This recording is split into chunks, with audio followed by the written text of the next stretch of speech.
ओम Shanti, liberator, guide, blissful, peaceful, ever pure, निराकार परमपिता परमात्मा की मधुर समझानी आज 20 मार्च 2021 की मुरली से। पहली बात, श्री बाबा कहते, तुम्हारा धंधा है मनुष्य को सुजाग करना, रास्ता बताना।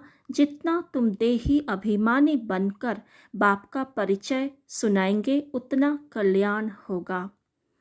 तो एक है सुजाग करना, अर्थात आत्माओं को अपना परिचय देना। सभी आत्माएं भूल गए हैं कि वो आत्मा है, देह नहीं है।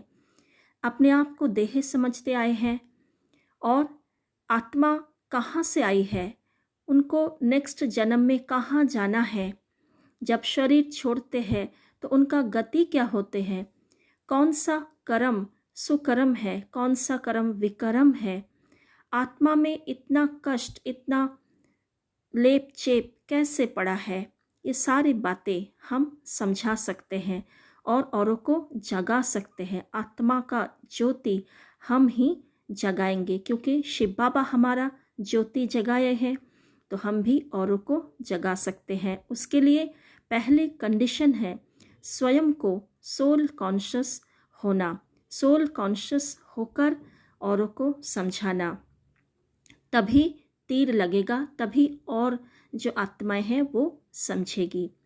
और एक बात है, बाबा कहते हैं दो बाप का राज समझाना, तो ये भी हमारा धंधा है।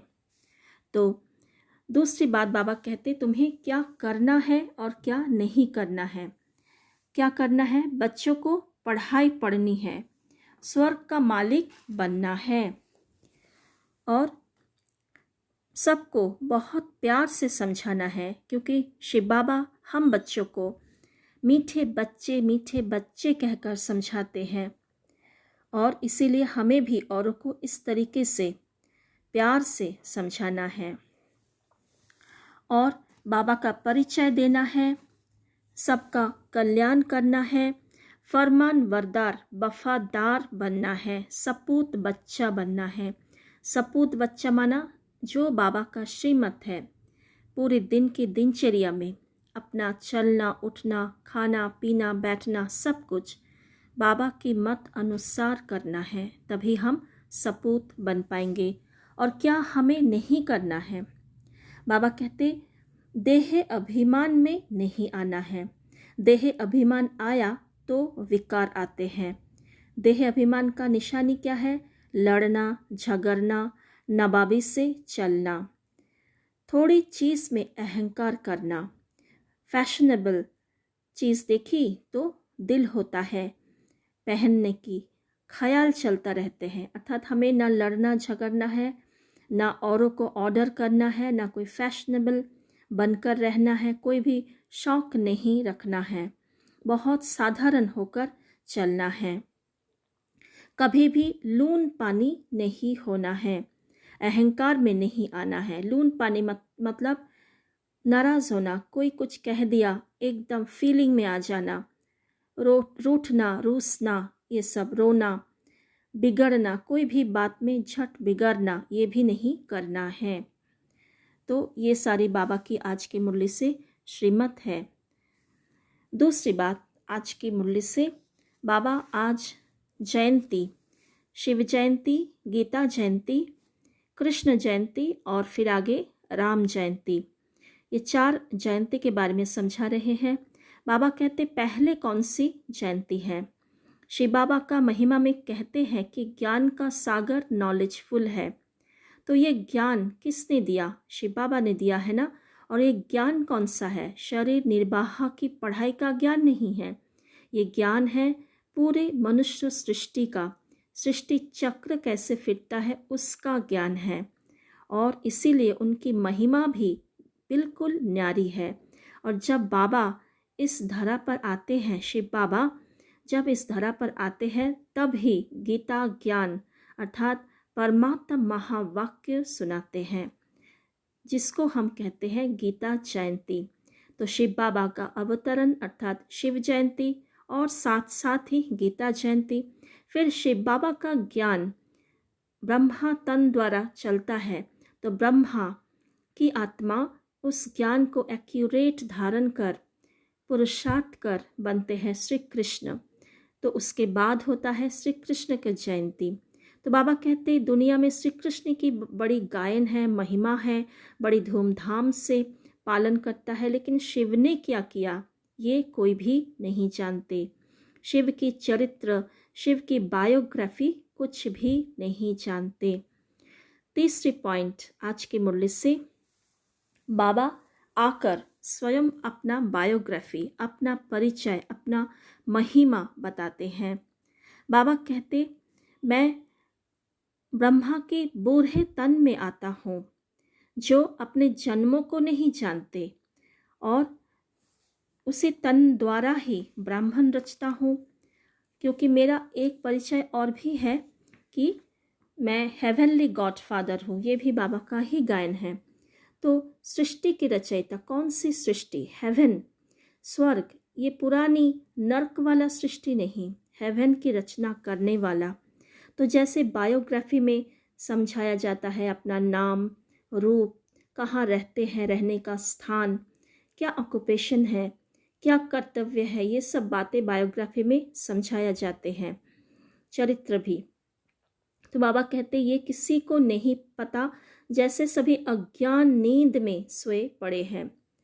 तो बाबा स्वयं ही आकर बच्चों को राजयोग सिखाते हैं, राजयोग का ज्ञान देता है। एक तो ज्ञान देते हैं, सृष्टि चक्र का ज्ञान देते हैं, और प्रैक्टिकल में उस राजयोग को कैसे करना है वो भी बाबा सिखाते हैं।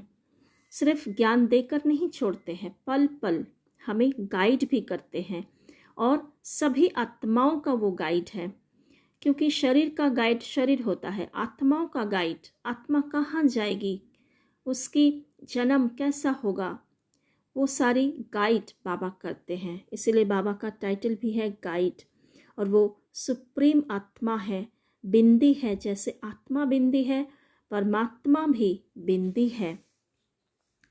तो इसीलिए परमात्मा का परिचय स्वयं परमात्मा ही आकर कल्प कल्प कल्प के संगम युग पर आकर देते हैं। और बाबा कहते सत्युग त्रेता में जयंती आदि नहीं होती, मैं आकर संगम पर कुछ किया होगा तभी तो मेरा जन्मदिन अर्थात जयंती मनाया जाता है। तो सत्युग में क्या होता है? राजाओं का करोनेशन अर्थात राजाओं का ताजपोशी, तिलक जो फेस्टिवल है वो मनाया जाता है।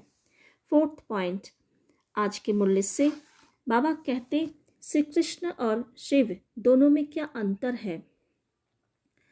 बाबा का परिचय है बाबा पतित पावन, पतित पावन आकर हमें पतित से पावन बनाओ, ये परमात्मा के लिए कहा जाता है। तो कोई कृष्ण के लिए ये नहीं कह सकते हैं।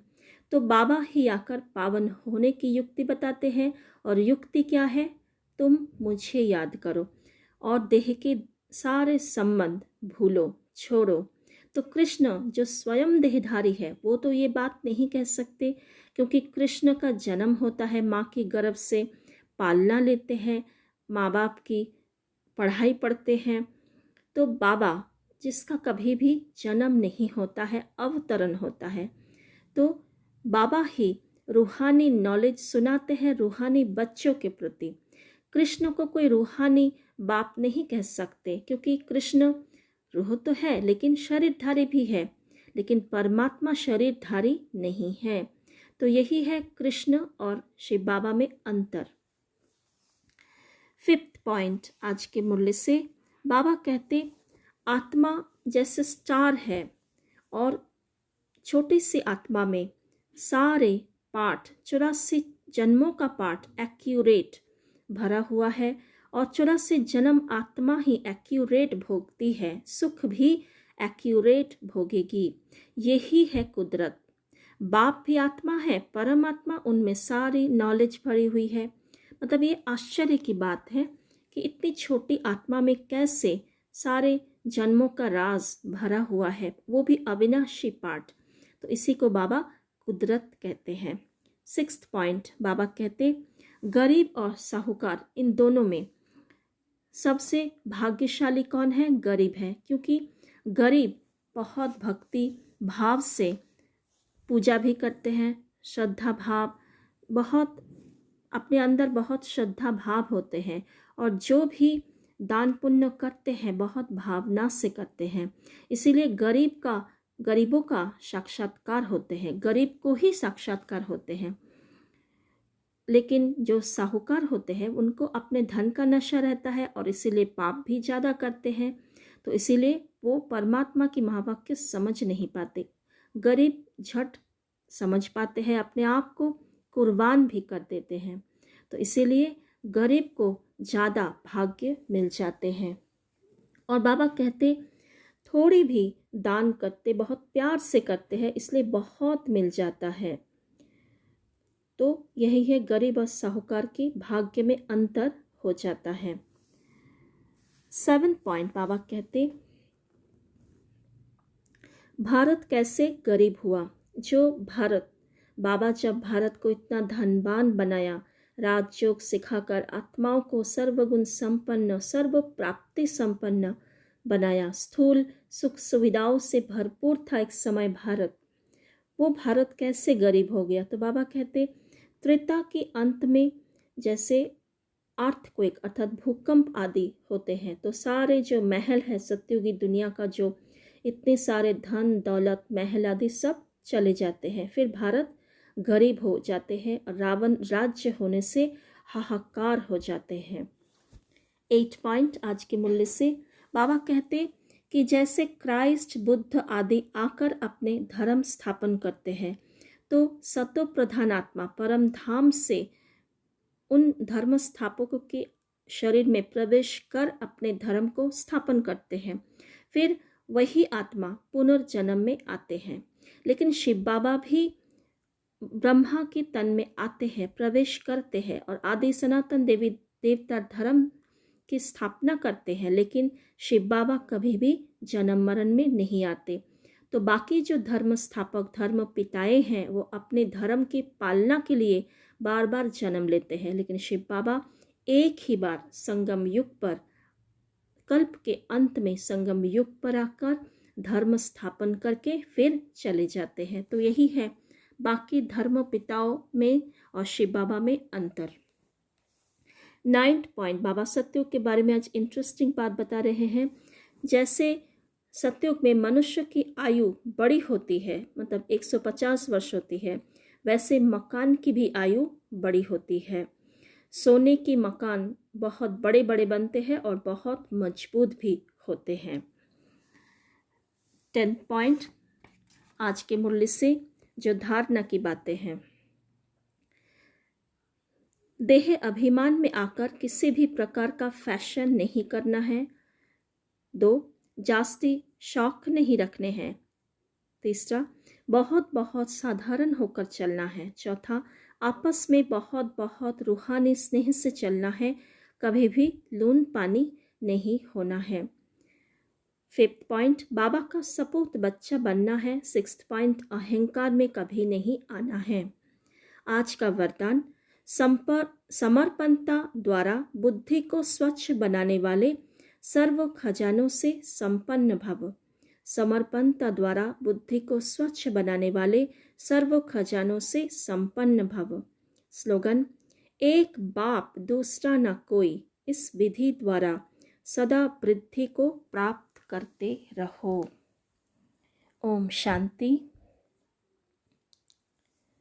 स्वमान ले मैं संगम युगी श्रेष्ठ ब्राह्मण आत्मा हूँ। मेरा धंधा ही है सदा सत्य बाप का सत्य परिचय देना। इसे ईश्वरीय नशे में रहने वाली सभी आत्माओं को सुजाग करने वाली, जागृति दिलाने वाली, पावन बनने की युक्तियाँ बताने वाली मैं श्रेष्ठ महान ब्राह्मण आत्मा हूँ। मैं देवताओं से भी श्रेष्ठ ऊंची चोटी ब्राह्मण हूँ, सदा ऊंची स्थिति में रहने वाली ऊंचते ऊंचा शिव बाबा ही मेरा सब कुछ है।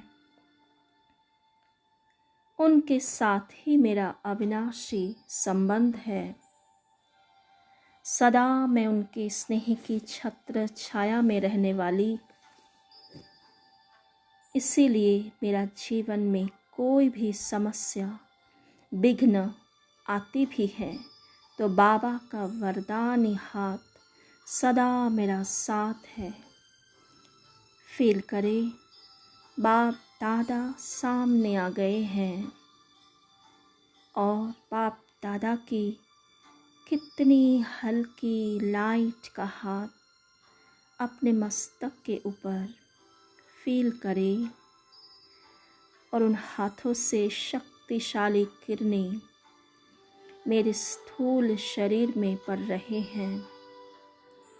मुझ आत्मा को स्वच्छ पावन बना रहे हैं।